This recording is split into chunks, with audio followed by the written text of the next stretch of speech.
Hi friends, welcome back to my channel. మన రొయ్యల కూర అయితే రెడీ అయిపోయింది కదా. ఇంకేముందండి, దాన్ని టేస్ట్ చేయడమే కదా ఆలస్యము. అయితే ఈ కర్రీ ఫస్ట్ టైం చేసిన అని చెప్పేసి మామూలుగా వైట్ రైస్ అయితే బాగుండదని దాంట్లో అన్నంలో క్యారెట్ అండ్ మన ఆలు ఉంటుంది కదా, ఆలు అట్లా వేసి ఇట్లా లైట్గా కొంచెం వెజిటబుల్ పలావ్ టైప్ అయితే చేసినాను.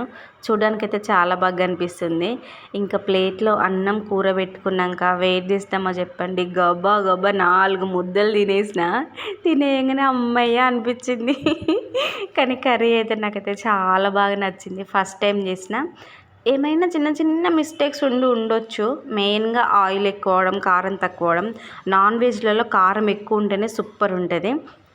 అయితే మెయిన్గా నాకు పొట్టోడు ఉన్నాడు కదా అని చెప్పేసి నేనైతే అన్నిట్లో కారం తక్కువ వేస్తాను. కానీ ఫైనల్గా కూర మాత్రం అదిరిపోయింది.